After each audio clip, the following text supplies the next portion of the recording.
Welcome to All About Change. Today, we're doing things a little bit differently, as you might hear from my voice. I'm clearly not Jay Ruderman. I'm Mijon Zulu, managing producer of All About Change, and today I have the privilege of speaking to Jay about his brand new book, Find Your Fight. Find Your Fight teaches the next generation of activists and advocates how to step up and bring about lasting change. Over the past 145 episodes of All About Change, Jay has talked with activists who have each found their fight.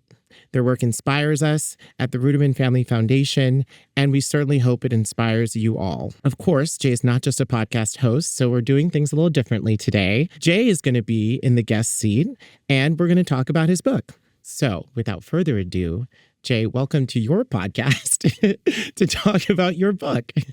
Thank you, Mijon. It feels weird to be on the other side. Well, I mean, I love this idea because I feel like there are people who may have been listening to this podcast for years, or maybe they're new listeners, but they might not know as much about you. They might not know as much about your own beliefs about activism, why that's inspired, why it's important for you to share a book like this. And I really feel like this is kind of like, our All About Jay and, passing on some of the observations that you've learned as an activist, and really just showing that there's a through line in what people are doing, whether or not they're doing the same type of activism that you've been involved in. Well, the book, Find Your Fight, is really 20 years in the making. I've been involved as an activist for a long time on the issues that were important to me and to my family, but I've also been a podcaster for a while, and I've met many activists who are doing various types of activism. And I've learned so much from them, including others who I've just read about. I think activism is the core to changing our society. And so I wrote the book as sort of a how-to guide, how to become a more effective activist. And I weave in, my own stories, but the stories of others, people I've interviewed, people that I've learned about, and I hope that people will find it helpful. I really felt that, while I was reading the book, because it's not a memoir, as you like to say, right? But you get to hear your own journey in terms of starting out working in politics, also being inspired by your own family, and then choosing to really go after something. How does one choose a cause to go after and feel comfortable doing that? It's very personal.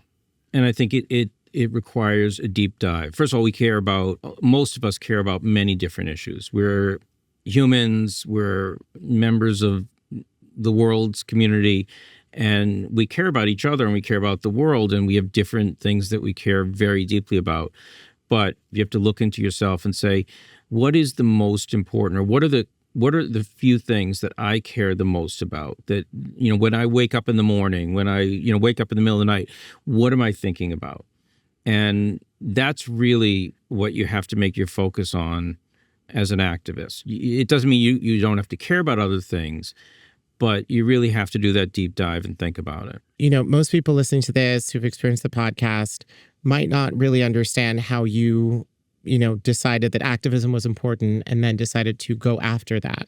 What was that journey like for you? I write about this in the book, and it's going to sound a little bit corny, and I hesitated to put this in the book because it's very vulnerable. But when I was very, very young, maybe 11 years old in summer camp, and I was on a swing set and having this why am I here? What is life about? And I was it was almost like a spiritual moment. I'm like, well, life is about, helping other people, and I'm going to try to devote my life to helping other people. My 11-year-old mind until my 20-something-year-old mind said, oh, well, that means getting involved in politics. And, I grew up in Massachusetts where the Kennedy family, was our ideal. And it's so funny that the Kennedys were you're oh, this is who we are. Right. I built my life towards, going to law school, getting involved in politics. And then at some point, I'm like, well, politics seems pretty crappy. Becoming a professional fundraiser, essentially. and, playing the game. And I think that just sort of evolved over time to saying, no, why don't I just get out there and talk about the issues that I really care about? Mm-hmm.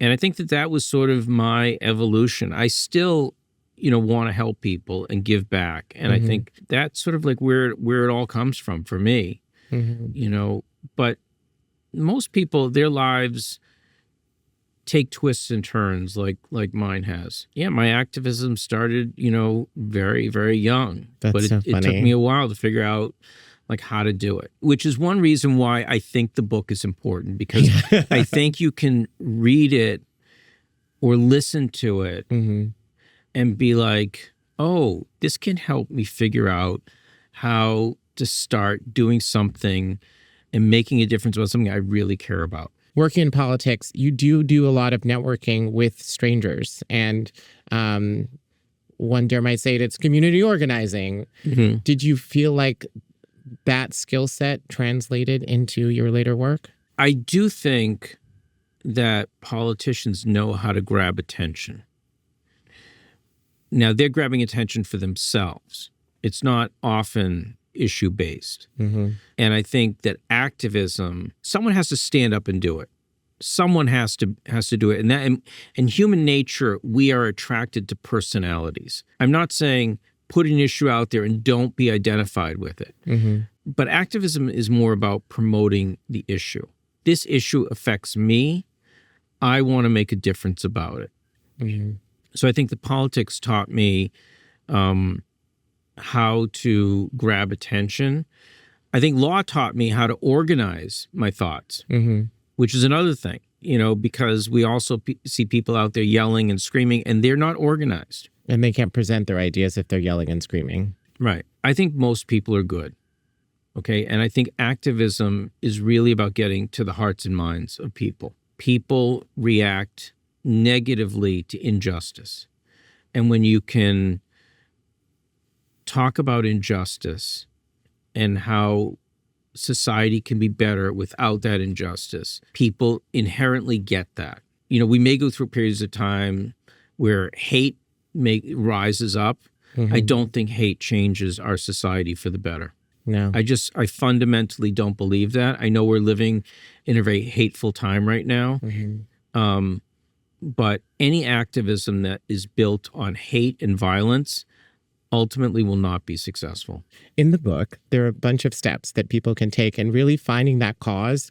When just use the example of like Chrissy Beckles, who was also a guest on the podcast, she went to Puerto Rico and she saw these stray dogs at Dead Dog Beach, as it used to be called. She left the island and, she's like, I have to do something. She really felt the cause. So she really was able to sort of say, there's something that I will lose sleep over and that I really want to make change in, and then I'm going to focus on it. I think that it's about injustice. And I think we all experience injustice in different ways. It could be like Chrissy, walking across a beach and seeing hundreds of dogs and saying, why are these dogs here starving to death? And why aren't I doing something about it? It could be someone like Nicole Hockley, who lost a son at the Sandy Hook school shooting. There's so many different, examples of how you find what means the most to you. But we all care about things deeply, and we all have the time to do something about it. And sometimes people think, oh, well, the issue is so big, I can't really do anything about it. Well, number one, you're not in it alone. You always have to work with others. And the book talks about, how to build allyship, how to find people to work with on things that you're not good at. One of the steps that's talked about in the book is not just being able to know your facts, but also being able to confront people in a productive way. So how do you find the balance between confronting people in a productive way, but not being a troll? I think that when you come out and you talk about an issue and it's controversial, you have to know what you're talking about. you can't just go out in the street and march around and, shout a bunch of slogans, or, write a press release or put something on social media that you don't really know. You have to spend the time to know your facts. If that's not your thing, to do research, then find a buddy or find someone that you can work with that really can do the research. And then you have to gain attention. For any activist, you have to gain attention, whether it's traditional media that you want them to cover your issue, or whether it's social media. Both you and one of our guests both called out Dwayne "The Rock" Johnson for the movie Skyscraper. And even when she talked about it on the podcast, but also when you were talking on the podcast, it was about drawing attention to an issue and not doing it in a 100% negative way, but really drawing attention to the importance of inclusivity in film. Right. How did you come from politics into addressing like inclusivity around like disability in the world? When I got involved seriously full-time in activism, disability was an issue that was already something that was there, that my family had experienced. My father developed a disease called alpha-1 antitrypsin, where his lung capacity was reduced over time. He passed away in 2011. My nephew was born with autism. I have a son with ADHD. I myself have dealt with depression. So disability was all around us, like everyone deals with disability. But society saw disability as segregation. And I think when we got involved, my background in politics and rights, and I was educated by many people about disability rights. And our added value was sort of to provide the research, to do programs that impacted millions of people. But I think as an activist, when I really sort of jumped from creating programs to getting attention, was to call out people who were saying derogatory things about disability, were treating disability in a way that was not productive for society. And I think that's how we created controversy. Creating controversy by calling people on the carpet, people in positions of power. Now, I don't think we did it in a way that was hateful or mean, but we did it in a strong way. And by the way, I am against activism that is based on hate, that is based on creating fear in people. But public figures, whether they be political figures or celebrities or whatever, I think that they are fair game. As long as you do it and you talk about an issue and you don't go after them based on personal characteristics or like lifestyle or anything like that. You're attacking the issue, not the person. Exactly. I loved seeing the through line of how you can use drawing attention to actually make some lasting change. Like just the example of like, starting a conversation around like whether people can take a pledge to create some change behavior, whether it be how you're referring to injured players in the Major League Baseball team, or whether or not you're committing to actually have parity. We've been talking about disability inclusion, but also like Gina Davis, for example, really pushing to make sure that we actually have women in films who are not just the girlfriend, the wife, or the maid, actually saying with some of these extra characters, some of them can be women. So Gina's a great activist. She's a great actor, but in Hollywood, she is seen as the gold standard in terms of activism. And she knew that both in children's programming and in adult programming, women were not being portrayed on an equal level on screen as men. And she was able to have conversations with studios and change that and bring parity in film. That's a great example of how someone, through their diligence and persistence, was able to really effectuate change. So I think Gina and I have, first of all, we're friends and we're allies. and we do work together. We had a different tactic of how to gain attention.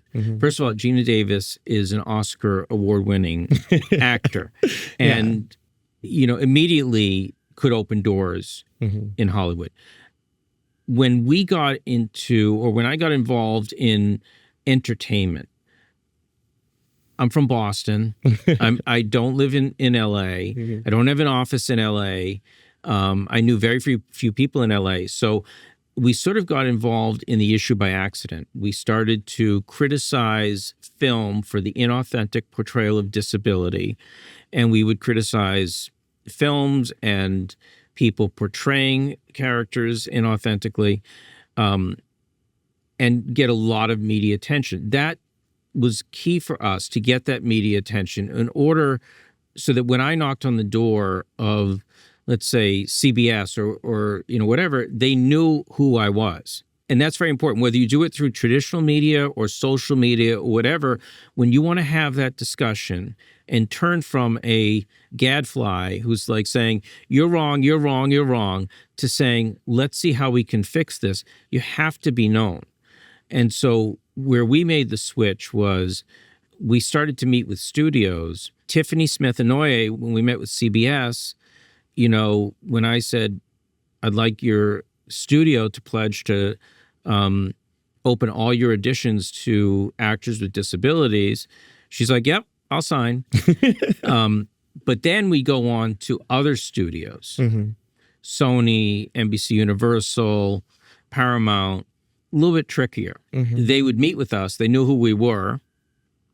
But that's when allyship comes into play. And to meet people who believe what you believe and can open the door. And that's where someone like Peter Farrelly or Bobby Farrelly come into play, where they were able to pick up the phone and talk to the studio and say, yeah, I'm with Jay on this.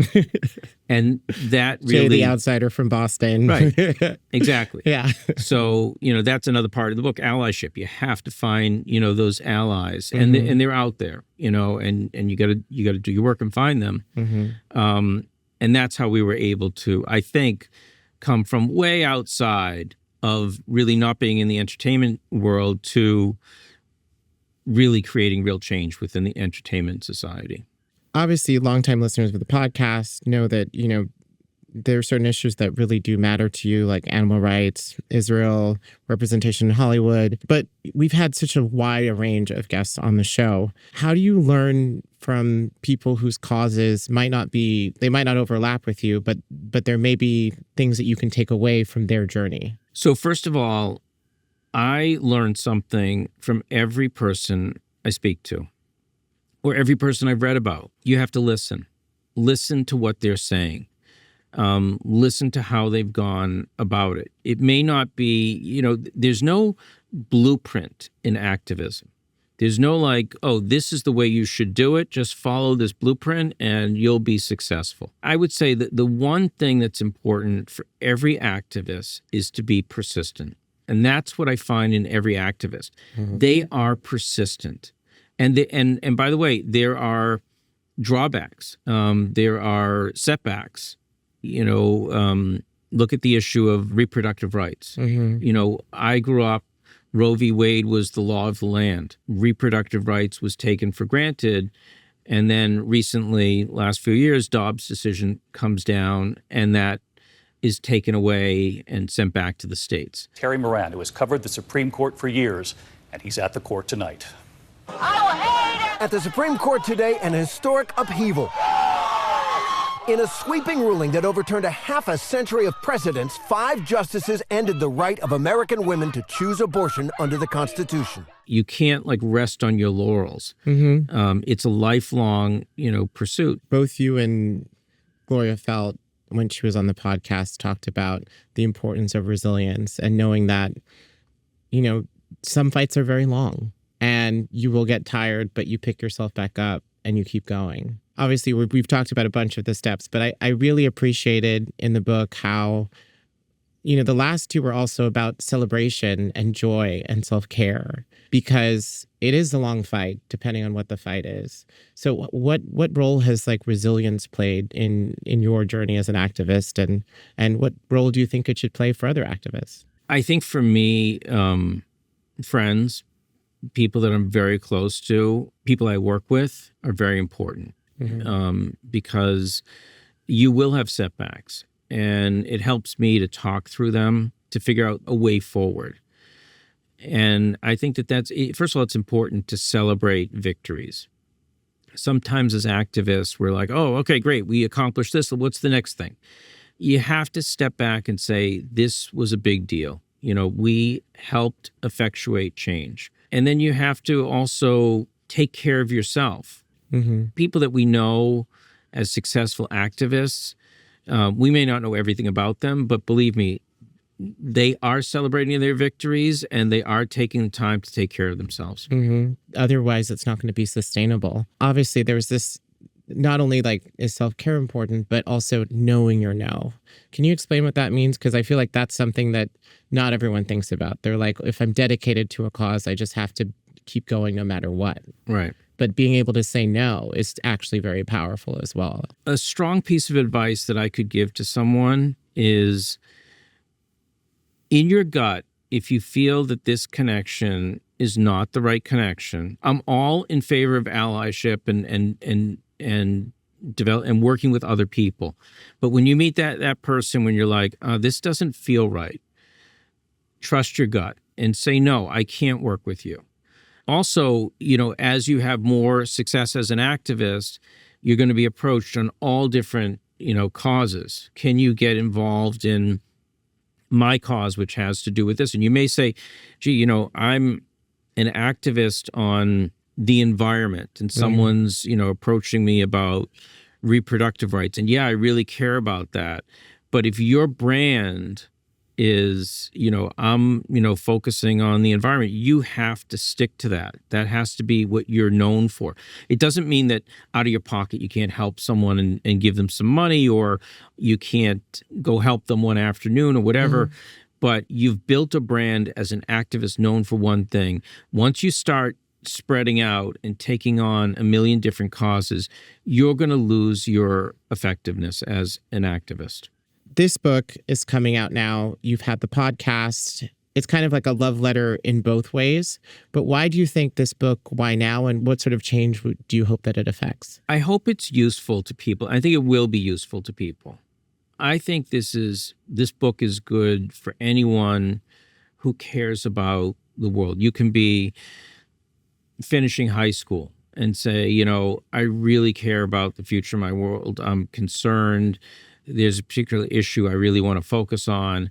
How do I do it? It's sort of a how-to book. How to get started, how to continue, how to have success. It's not a blueprint. I mean, you don't have to follow my example.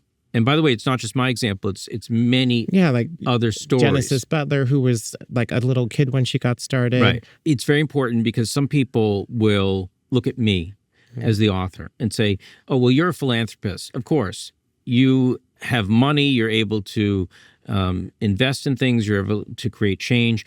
But if you look at the examples, Genesis Butler started her activism when she was 10 years old. She gave a TED Talk.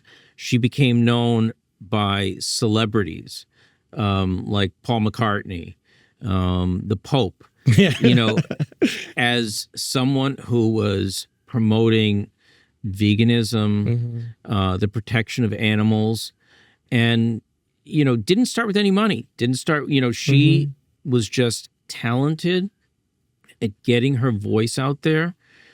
By the way, social media is the great equalizer. If you're talented, if you're well-spoken, if you can get your message across to people who think like you, you're going to gain a following. You don't have to put any money into social media. Open an account and start, talking. And if you are talented at it, you're going to gather a following.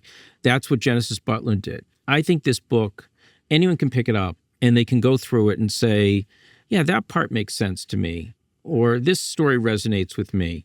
yeah, I should be doing that better. And I think it will help make people more effective at changing the world. And it's incredible to really think about just you paralleling your own use of social media in the same way that like a Genesis Butler might be doing it. And that, you know, we are living in this digital world where we can affect change from any vantage point of society. You're a grown man with kids giving young activists social media advice, which is great. Well, but I'm not, you know, I mean, social media is not my strength. Mm-hmm. Okay. I do it because I think, you know, I need to do it, but I see others who are much better at it than I am. Mm-hmm. You know, I enjoy podcasting because I like having, you know, conversations. I like meeting people.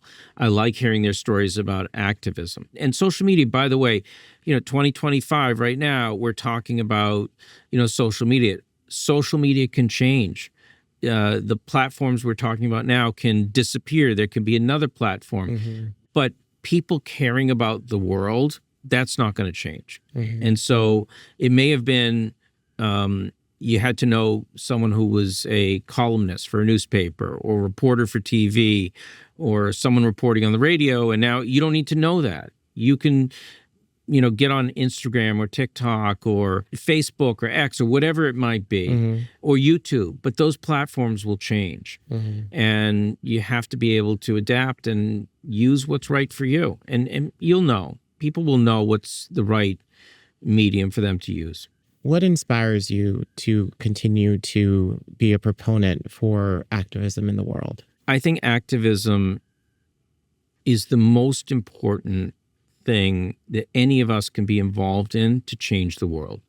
I mean, we can be involved in material pursuits, and I have nothing against capitalism. I have nothing against, you know, making money or, you know, adding to society through, you know, building wealth. But at the end of the day, people that I know who've built wealth want, usually if they're good people, and I think most people are good people, want to contribute to society. And they don't always know how. Mm-hmm. And sometimes it's as simple as, well, I'll write a check to an organization. And that could be okay. But often there's not that personal involvement. Mm-hmm. And this is a great book for someone who's at that stage who might pick it up and say, how do I personally get involved? I mean, one of the reasons we ended up focusing on the entertainment world is because the stories that we consume shape our opinions. You know, when I grew up, if you were gay, you hid it. Or the stories that were portrayed in TV and the movies were hidden. Mm-hmm. And now it's a non-issue. And that affects how we see others. You know, Octavia Spencer, who wrote the foreword to the book, and his friend did a PSA for us where she said the first time she saw someone like herself on TV was when she watched The Jeffersons, which was a TV show in the 70s. Love The Jeffersons. And, you know, we have to see ourselves. We have to see others. And I think that entertainment really impacts the way we see others. Well, I have to say that I enjoyed reading the book. I've enjoyed working on this podcast. And it's really, really awesome to have conversations around how people are taking it upon themselves to just affect change. It's not a long book. It's 170 pages long. It's very digestible. Mm-hmm.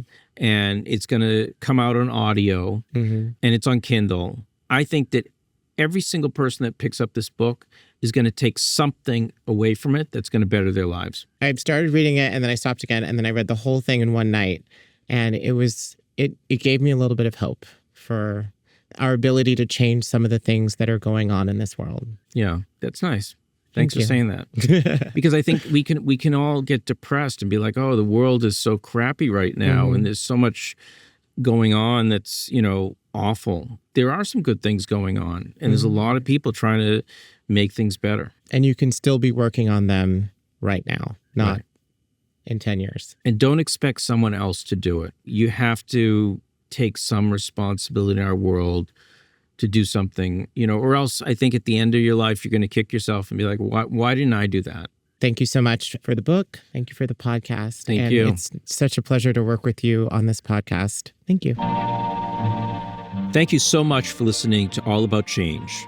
Today's episode was produced by Tani Levitt and Mijon Zulu. To check out more episodes or learn more about the show, you can visit our website, allaboutchangepodcast.com. If you like our show, spread the word. Tell a friend or family member, or leave us a review on your favorite podcasting app. We'd really appreciate it. All About Change is produced by the Ruderman Family Foundation. That's all for now. I'm Jay Ruderman, and we'll see you soon with another episode of All About Change. With au revoir, but not goodbye. Au revoir, but not good.